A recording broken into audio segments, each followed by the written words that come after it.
오늘은 땅에 있는 장막이 무너지면 이 제목으로요 함께 말씀 나누겠습니다. 늘 우리 주변에 맴도는데 우리가 인식하지 못하는 것들이 있어요. 뭐가 있는지 한번 주변에 살펴보세요. 누군가 그 사람을 간절히 짝사랑하는데 그 사람은 그 마음을 몰라주는 그런 사람도 있을 거고요. 하나님의 사랑이 우리 주변을 맴도는데 우리가 하나님의 사랑을 미처 깨닫지 못하는 그런 사람도 있을 겁니다. 그런 가운데 희망도 기회도 우리 주변에 늘 있는데 우리가 인식하지 못하는 경우들도 있고요. 어, 그런 가운데 사탄이 우리 주변에 우는 사자처럼 두루 다니면서 한 길자를 찾는데 우리가 때로 방심하고 있는지도 모르겠습니다. 이제 우리 주변에 또 우리가 알지 못하는 이러한 것들이 많이 있는데 그 중에 하나가 죽음이 아닐까 싶어요. 늘 우리가 가까이 있지만 우리가 애써 외면하는 거. 죽음이 내게서 멀다고 할 사람 누가 있겠습니까? 난 아직 멀었다고. 한 100세는 살아야 하니까 나중에 원하고 이래 할 사람이 누가 있겠어요. 생명의 주권은 나에게 있지 않습니다. 내가 정하는 게 아니에요. 그것은 오로지 하나님께 있습니다. 그래서 성경 말씀에요. 나는 죽이기도 하고 살리기도 하고 내 손에서 것을 빼앗을 자가 없다고 그렇게 하나님 말씀하세요. 주께서 낯을 숨기면은요, 떨다가 그리고 주께서 그들의 호흡을 거두시면 그들은 죽어서 먼지로 돌아간다고 말씀하고 있습니다. 근데 그게 내가 정한 게 아니고 하나님이 정하신 바라. 오늘일 수도 있고 내일일 수도 있어요. 죽음을 경험하면서 하나님 앞에 겸손하게 섭니다. 기도해 주신 덕분에 아버님 장례식을 잘 마치고 돌아왔어요. 부친이 임종인에 있거나 함께하지 못했는데 그래도 하나님께서 은혜의 여정을 주셔서 발인과 하관은 함께 참여할 수 있었습니다.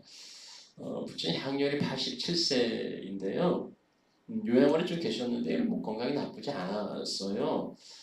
갑작스럽게 폐렴이 왔는데 그냥 이게 잘 지나갈 줄로 또 병원에 이렇게 입원하셨는데 그래도 조금씩 쇠약해지는데 그래도 며칠은 좀 더 계실 줄 알고 조금만 좀 기다리세요. 제가 다음 주 찾아뵐게요. 이랬는데 하나님 부르시면 다음 주가 없어요. 하나님 부르시면 그 즉시 지체 없이 떠나가야 합니다. 여러분 죽음은요 나이가 많아서도 아니고 건강이 약해져서도 아니에요. 젊어도 어려도 건강해도 하나님이 부르시면 언제든 떠나가게 되어 있습니다. 언제 닥칠지 모르지요. 그래서 사람들은 나름 준비를 하기도 합니다. 한국에는 그 상조 회사가 있어요.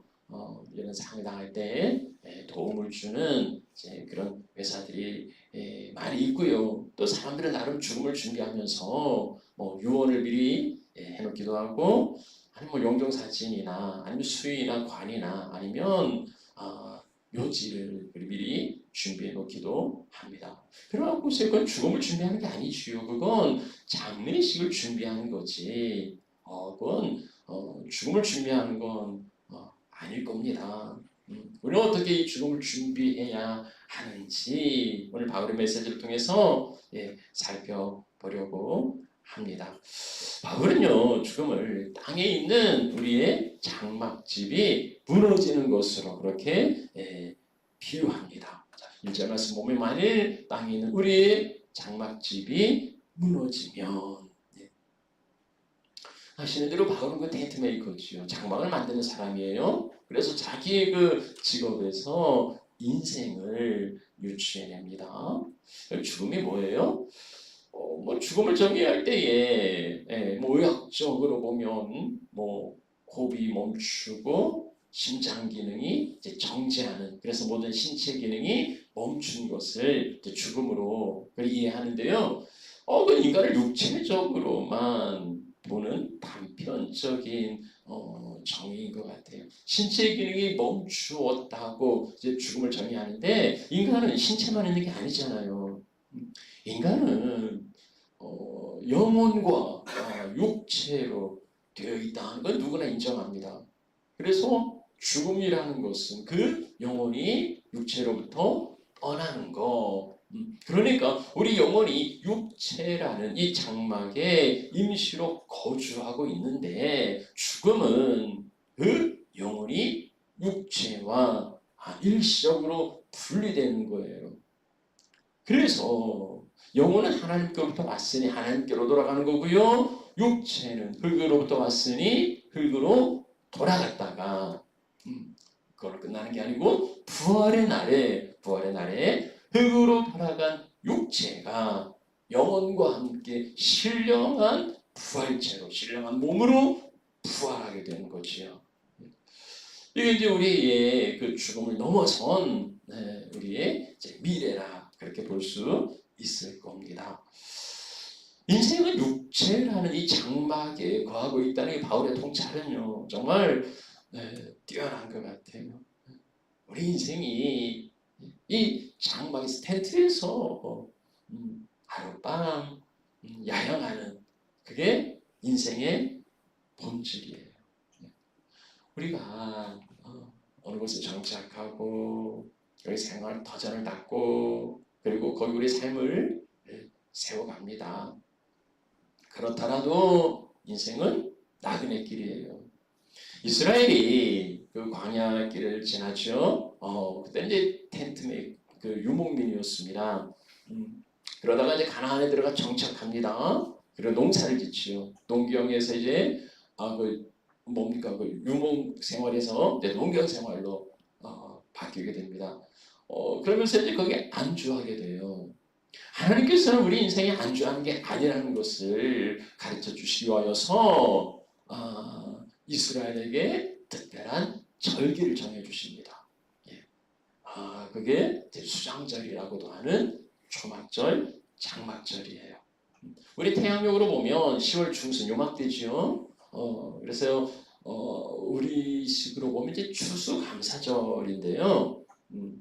이 이스라엘의 수장절도 밀과 포도와 곡식을 추수해서 감사하는 그런 절기입니다. 그래서 수장절이라고 그렇게 불렀지요. 밭에서 거두어 수장한 거라 해서 이제 수장절입니다. 그런데 이 절기의 또 다른 이름은 초막절이에요. 초막절이라는 것은 말 그대로 초막, 초막에 거하도록 하는 거예요. 그러니까 출애굽 40년 동안 광야 초막에 살면서 그렇게 유랑하던 그 시절을 기억하라. 그래서 실제로요, 이 절기에는 집에서 나와서 초막을 만들고 그 초막에 거주하게 그렇게 하였습니다. 일주일을 1회 동안, 하루 이틀도 아니고 일주일 동안 초막을 짓고 초막에 거주하는 거예요. 이 절기는 역설이 있죠. 수장제는 뭡니까? 추수해서 자기 창고에 가득히 넣고 얼마나 만족스러워요. 자, 이제는 편히 먹고 즐길 수 있겠다. 그렇게 어리석은 부자가 그 얘기했죠. 내 영혼아, 여러 있을 것 있으니까 이제부터는 편히 먹고 마시고 즐기자. 그런 마음을 가지실 겁니다.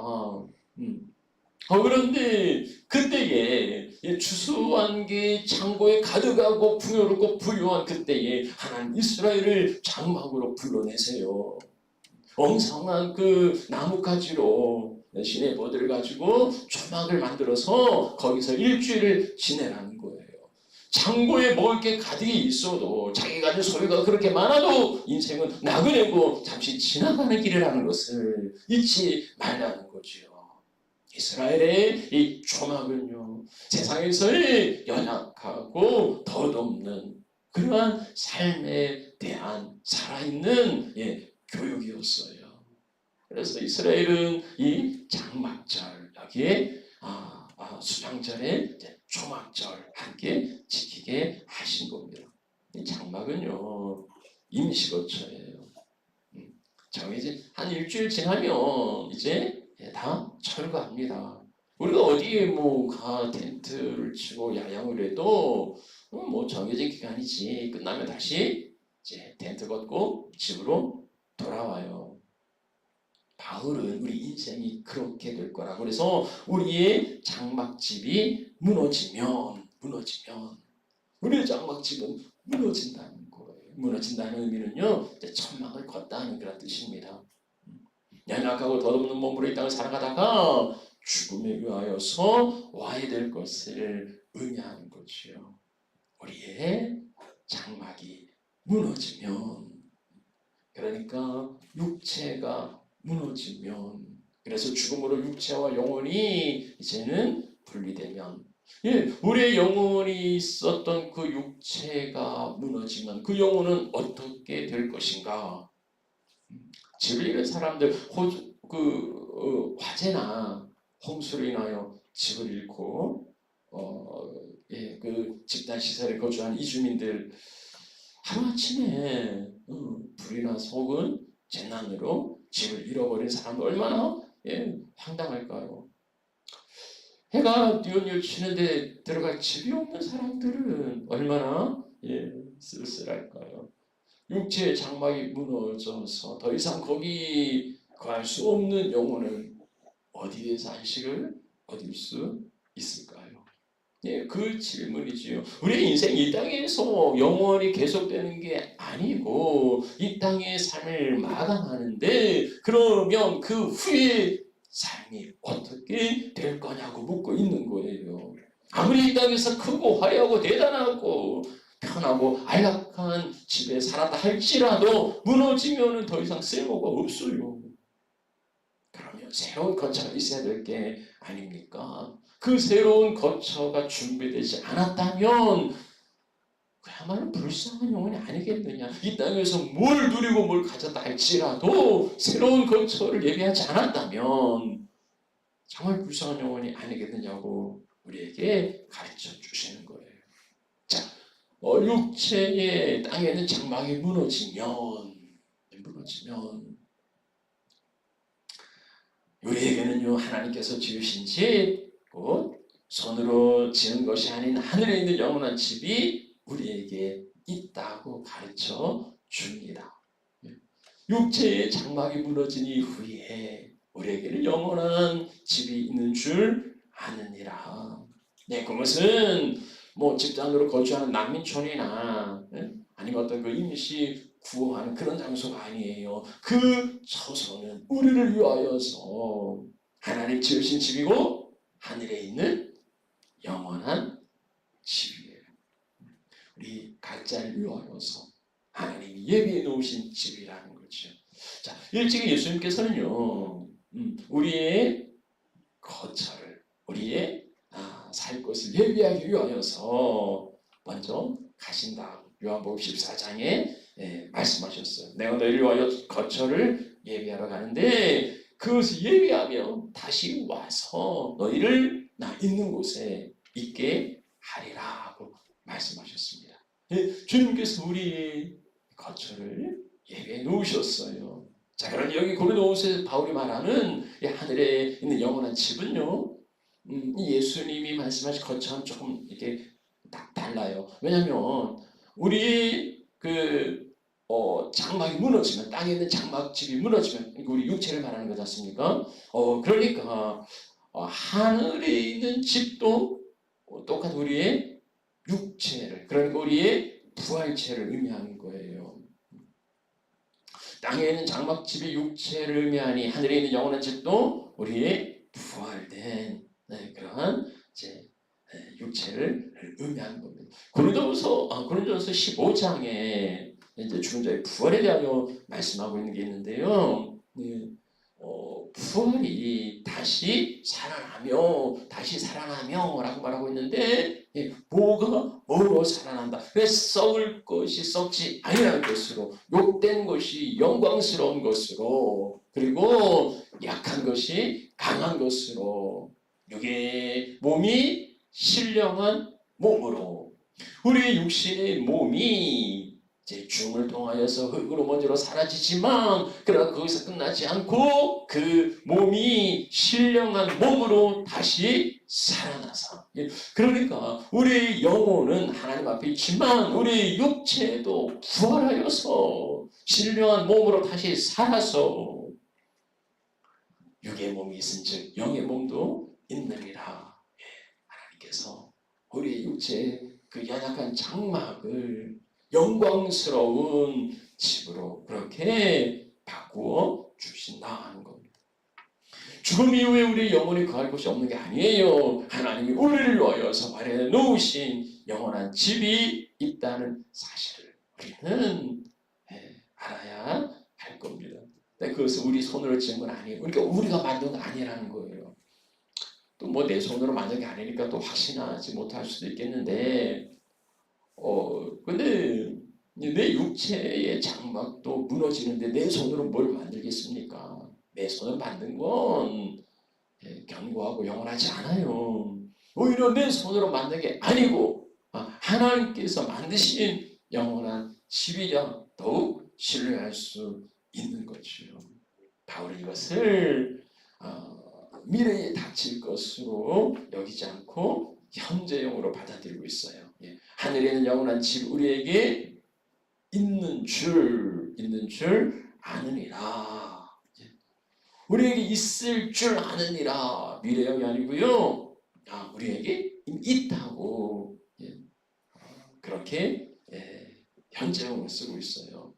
너무 분명하니까 미래적인 현재 용법으로 그렇게 부활의 확실함을 강조하고 있는 겁니다. 자, 이제 바울이 이렇게 땅에 있는 우리의 장막집이 무너지면, 누구나 우리의 장막집이 다 무너지는데, 그러면 하늘에 하나님 지으신 영원한 집이 우리에게 있다고 가르쳐 주고 있어요. 자, 그래서 여러분에게 진리를 묻습니다. 여러분도요, 우리의 육체의 장막이 무너지면 하나님이 나를 위하여서 하늘의 집을 예비해 놓으셨다는 이 사실을 여러분들은 믿을 수 있겠습니까?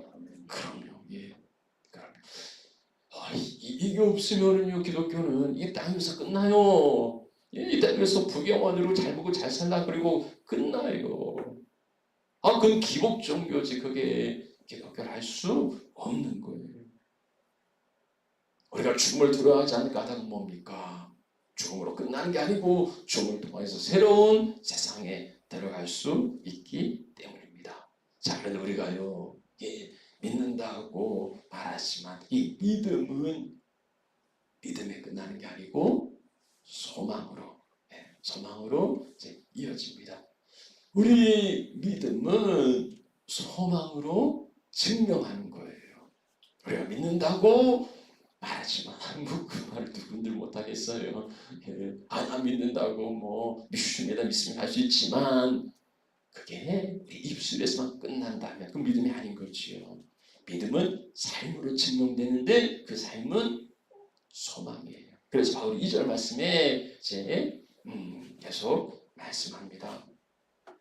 우리가 여기서 단식하면서 살아가는데 거기서 끝나는 게 아니에요. 하늘로부터 오는 우리 처소로 덧입기를 간절히 사모하노라. 믿음이 있으면 그 다음에는 간절히 사모하노라. 분명한 믿음이 있으면 그것을 향하여서 사모한다는 거예요. 더 나은 본향이 있고 더 나은 집이 있으면 우리가 뭘 바라보고 있을 건가, 뭘 소망할 건가는 분명하다는 거예요. 우리가 이 땅에 살아가는 삶은 참으로 우리가 여기에 있어 탄식하며 이 땅의 육체 안에 살아가는 삶은 탄식하는 삶이에요. 물론 인생이 다 탄식만 합니까? 때로 희노애락이 있고 뭐 기쁨도 뭐 즐거움도 있지만 근데 그 집을 떠나 하룻밤 야영하는 그 삶은 참 불편해요. 더군다나 그 원치 않는 무슨 뭐 출장이나 아니면 어떤 여행은 힘들고 불편하고 고통스럽기도 하고 누리거나 소유하지 못해도 우리가 이 땅에 살아가면서 대단한 그런 삶을 누리지 못한다 할지라도 우리가 낙심하거나 절망하지 않는 이유가 있어요. 그것은 뭡니까? 우리에게는 영원한 집이 있다는 거예요. 우리가 그런 누추한 곳에 살아가지만은 우리가 고통하며 탄식하며 별 볼 일 없이 살아간다 할지라도 우리에게는 영원한 집이 있기 때문에 곧 영원한 집으로 인도해 주실 것이기에 우리가 그 나라의 소망을 가지는 거예요.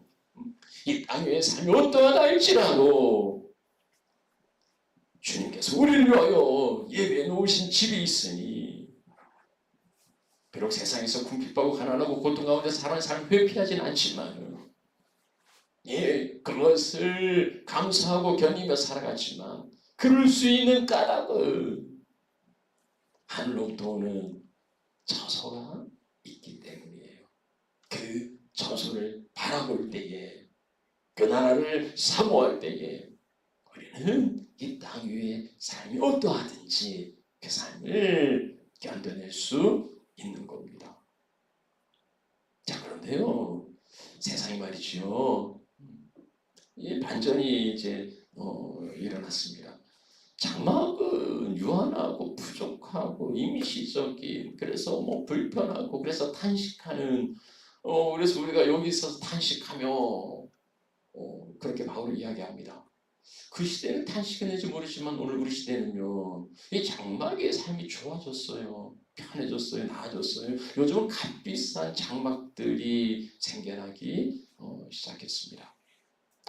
캠핑을 좋아하는 사람들, 제가 아는, 이번에 가서 하루 며칠 밤 머문 집이 있는데, 이 젊은 부부가, 이 젊은 아빠가 캠핑을 엄청 좋아해서요. 방 하나가 다 캠핑 장비가 있는데, 뭐 대단하더라고요. 별별 게 다 있어요. 그래서 아주 견고한 허술한 텐트가 아니에요. 견고한 텐트에다가 이제 캠핑 가면 에어컨, 냉장고, TV 뭐 이런 것까지 다 가져간답니다. 이 배터리가 있어가지고 그래서 그냥 집 한 채를 옮겨 놓는 거예요. 우리도 있죠. 이 나라도 뭐 RV나 뭐 그 캠핑카 같은 거에 그 이동하는 또 하나의 집이 아닙니까? 사람들은 육체의 장막을 이제는 아름답고 견고하고 건강하고 안락하고 화려하게 꾸미기 시작했습니다. 그리고 그 보여지는 육체의 장막을 자기의 정체성으로 그렇게 삼기 시작했습니다. 내가 누군지, 그것은 내가 어떤 집에 살아가는지, 내가 어떤 몸을 가지고 있는지로 보여주려고 사람들은 제 것을 갖고 시작했어요. 젊은 사람들이 관심이 이제 뭐 다이어트하고 성형 뭐 이런 거, 뭐 어른들도 모든 관심사가 다 건강, 뭐 장수 이런 거 아닙니까? 사람들이 육체의 그 장막에 거주하면서 탄식하는 게 아니고 이제는 감탄하기 시작했어요. 그래서 그 삶이 불편하고 그래서 덧입기를 하늘로부터 오는 저를 덧입기를 소망하는 게 아니라 거기에는 관심이 없어졌어요. 하늘로부터 오는 우리 저서에는 관심이 없고 이 땅에 살아가는 것에 모든 관심을 두기 시작했습니다. 하나님 아들들이 그 사람의 딸들의 그 아름다움을 보고 자기 좋아하는 여자로 아들을 삼았다. 이게 이제 뭡니까? 창세기 6장에 나오는 그 홍수 심판의 그 전주 아닙니까? 하늘로부터 오는 처소를 덧입기를 사모하기보다는 세상에 있는 육체의 장막을 가꾸고 현실적인 삶을 추구하는 그 유혹에 이제 빠져들게 되었습니다. 하늘의 처소를 소망하기보다는 장차오는 하나님의 나라를 기대하기보다는 그 육체의 장막에 더 많은 투자를 하고 거기에 가치를 두고 거기에 올인하게 되었단 말이죠. 우리가 우리 입술로는 하늘로부터 온 그 처소를 소망한다고 사모한다고 그렇게 고백하지만 그런 정작 우리의 관심사는 하늘에 있는 게 아니고 육체에 있고 지금 현세에 있고 현실에 있고 주님은 육체의 장막이 무너진다고 경고하는데 사람들은요 그럴 리 없다고 장담해요. 육체의 장막이 무너질 리 없다고. 육체로 있는 동안 아름답고 건강하게 가꾸는 게 뭘 잘못이겠습니까? 많은. 그러나 그게 초보이냐 거기에 올인하면 그 무너질 것에 모든 것을 건다면 그게 전부인 것처럼 생각한다면 그야말로 어리석은 게 아니겠습니까? 전도사는요, 그게 풀리고 그게 깨지고 그래서 쇠약해지고 본래 있던 곳으로 돌아가게 된다고 말합니다. 그 전에 영화를 기억하라는 거지요. 여러분요, 잠언 31장에 고운 것도 헛되고 거짓되고 아름다운 것도 헛되다. 그 의미를 아시겠습니까? 이 고운 게 왜 거짓되고 아름다운 게 왜 헛되겠습니까? 못생긴 사람이 그 시기 질투하는 겁니까? 고운 것도 아름다운 것도 헛되고 거짓되다고 한 것은요, 그게 영원하지 않기 때문이에요. 그게 영원하지 않아요. 잠시는 고울 수 있고 아름다울 수 있지요. 그러나 세월이 지나면 이제 평준화가 되는 것. 아무리 붙들고 아무리 가꾸려고 해도요, 헛되게 지나갑니다. 순간을 위하여서 영혼을 포기하는 것처럼 어리석은 자가 또 있겠습니까? 그래서 우리가 정말 붙들어야 할 것이 육체의 장막이 아니라 하늘로부터 오는 우리의 처소를 덧입기를 사모하는, 그래서 이 땅에 살아가는 삶은 하나님의 나라를 위하여서 거기에 포커스가 있고 거기에 삶의 초점을 맞추는 그런 하나님의 자녀 백성들 되시면 좋겠습니다. 이제 말씀을 마치지요. 메멘토 모리라는 그 라틴어인데요. 네 죽음을 기억하라. 너도 죽는다. 이야기는 이제 그 로마의 그 개선 장군이 이제 뭐 승리를 하고 시간이 지나는데 그때 이제 그 잡아온 포로들이 이제 뒤에 끌려오면서 이 포로들이 이제 외치겠다는 거지요. 메멘토 모리, 너도 죽는다. 전쟁에서 승리했다고 너무 우쭐대지 말아라. 지금은 개선 장군이었지만 그러나 너도 언젠가는 죽는다. 겸손하게 행동하라. 메멘토 모리, 우리의 육체 장막집이 무너진다는 사실을 우리는 기억해야 합니다. 그게 언젠가 나중에 될 일이 아니고 지금일 수도 있다는 사실을 우리는 기억해야 합니다.